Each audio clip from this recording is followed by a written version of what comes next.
تو دیکھتے ہیں اس کا جواب کہ کائنات کے ذرے ذرے میں خدا کا حسن بکھرا ہوا ہے اور اس کی قدرت کی کاریگری کے جلوے دکھائی دیتے ہیں۔ قدرت کے ان جلووں سے لطف اندوز ہونے کے لیے انسان کے پاس نور والی بصیرت ہونی چاہیے، آنکھ ہونی چاہیے، خدا کی قدرت پر ایمان ہونا چاہیے، دل کی گہرائی سے سوچنے کی صلاحیت ہونی چاہیے۔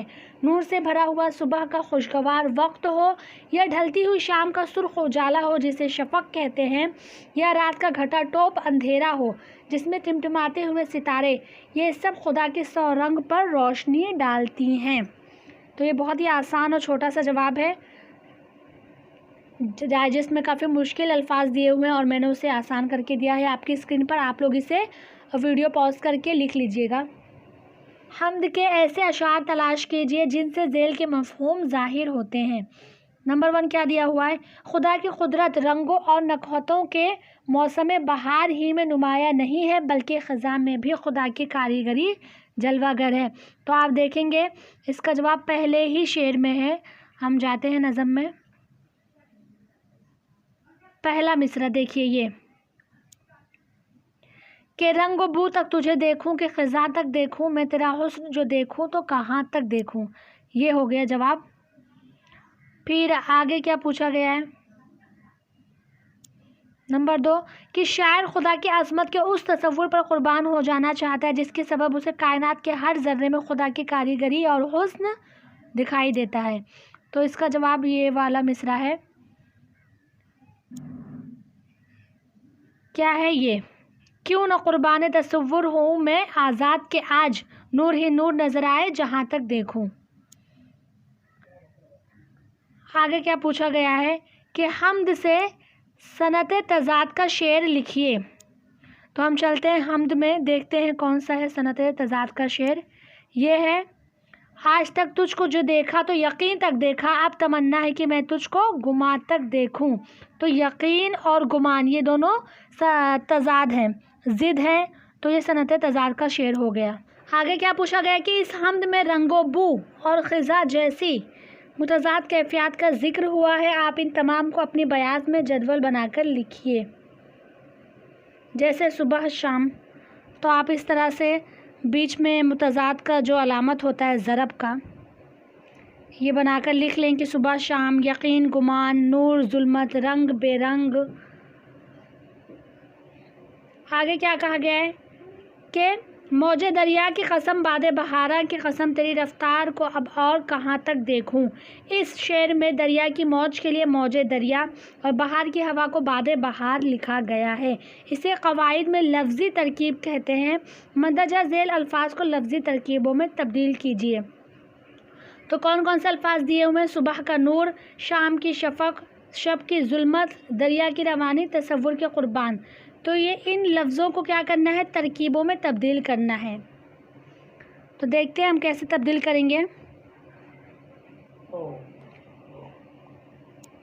تو صبح کا نور کو نور صبح، شفق شام، ظلمت شب، روانی دریا، قربان تصور، اس طرح سے اس کی لفظی ترکیب بنتی ہے۔ آگے کیا کہا گیا کہ درج ذیل اشعار کی تشریح کیجیے۔ پہلا شعر کیا دیا گیا ہے؟ آج تک تجھ کو جو دیکھا تو یقین تک دیکھا، اب تمنا ہے کہ میں تجھ کو گمان تک دیکھوں۔ شاعر کیا کہنا چاہتے ہیں اس میں کہ میں نے خدا کو اب تک یقین کے مطابق دیکھا ہے، یعنی کائنات میں بکھرے ہوئے خدا کے جلووں کو دیکھ کر انسان یقین کر لیتا ہے مگر گمان کی کوئی حد نہیں ہوتی ہے۔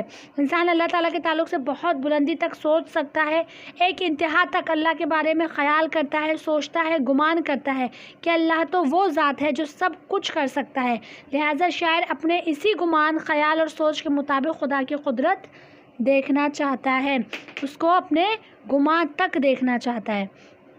آگے کس شعر کی تشریح کرنا ہے کہ دل کی دنیا میں تو میں تجھ کو بہت ڈھونڈ چکا، اب تیرا حکم جہاں تک ہو وہاں تک دیکھوں۔ تو اس میں شاعر کہتا ہے کہ میں نے خدا کو دل کی دنیا میں بہت ڈھونڈ چکا ہوں اور اب میں خدا کو وہاں تک دیکھنا چاہتا ہوں جہاں تک خدا کا حکم چلتا ہے۔ تو پہلی لائن آپ دیکھیے، جو شعر ہے اسی کو آپ 1-2 لائن بنا کے لکھ سکتے ہیں۔ آگے اور خدا کا حکم تو کائنات کے ذرے ذرے پر چلتا ہے. شاعر کا دل خدا کی تمام نشانیوں پر یقین کرتا ہے، مگر وہ خدا کی نشانیوں میں چھپی ہوئی مصلحت، اس کی قدرت کو سمجھنا چاہتا ہے. کائنات کو سمجھنے کے لیے شاعر ذرے ذرے میں خدا کی قدرت تلاش کرنا چاہتا ہے اور خدا کو وہاں تک دیکھنا چاہتا ہے جہاں تک خدا کا حکم چلتا ہے. تو آپ کے ڈائجسٹ میں کافی مشکل الفاظ میں یہ جوابات دیے ہوئے ہیں، میں نے اسے تھوڑا آسان کر دیا ہے، تو آپ لوگ اسے لکھ لیجئے گا. آگے کیا کہا گیا ہے کہ اس نظم کو تمام طلبہ مل کر ترنم سے پڑھیں. اردو کے 5 نظم نگاروں کی 5 مشہور نظموں کے عنوانات لکھیے. آگے دیکھتے ہیں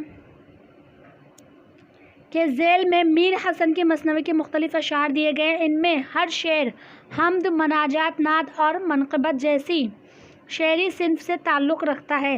ان اشعار کو بغور پڑھ کر ان کے آگے صنف کا نام لکھیے. صنف یعنی میں آپ کو بتا چکی ہوں قسم ہوتا ہے، یعنی کون سی قسم کے اشعار ہیں.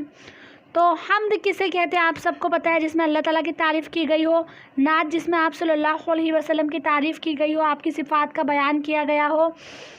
اور مناجات کسے کہتے ہیں؟ مناجات کہتے ہیں جس میں اللہ تعالیٰ سے دعا کی جائے جس نظم میں.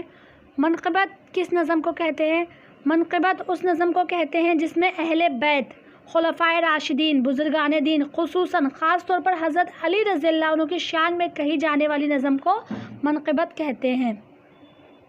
تو ہم دیکھتے ہیں پہلا، الہی میں بندہ گناہ گار ہوں، گناہوں میں اپنے گراں بار ہوں، مجھے بخشیو میرے پروردگار. تو اس میں کیا کر رہا ہے؟ دعا کر رہا ہے بندہ اللہ سے، تو یہ مناجات ہو گیا.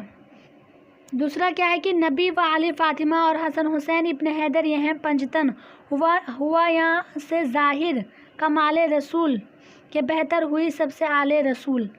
تو یہ کیا ہو گیا؟ اس میں خاص طور سے علی رضی اللہ تعالیٰ عنہ اور اہل بیت کے تعلق سے کہا بات کی گئی ہے اس شعر میں، تو یہ ہو گیا منقبت. نمبر 3 کیا دیا ہوا ہے کہ نبی کون؟ یعنی رسول کریم، نبوت کے دریا کا در یتیم، کیا حق نے نبیوں کا سردار اسے، بنایا نبوت کا حقدار اسے. تو اس میں آپ صلی اللہ علیہ وسلم کی تعریف کی گئی ہے، آپ کے نبوت کے تعلق سے بات کی گئی ہے، تو یہ نعت ہو گیا. آگے، وہی مالک الملک دنیا ودی ہے قبضے میں اس کے زماں و زمین، وہ معبود یکتا خدائے جہاں کہ جس نے کیا کن میں کون و مکاں. تو اس میں اللہ رب العالمین کی تعریف کی گئی ہے، آپ کی حمد، اللہ رب العالمین کی حمد و ثنا بیان کی گئی ہے، تو یہ حمد ہو گیا. تو الحمدللہ ہم نے سارے سوالات جوابات حل کر لیے. ویڈیو اچھی لگی تو لائک کریں، اپنے دوستوں سے شیئر کریں، جو بھی ڈاؤٹ ہو کمنٹ میں بتائیں. چینل کو سبسکرائب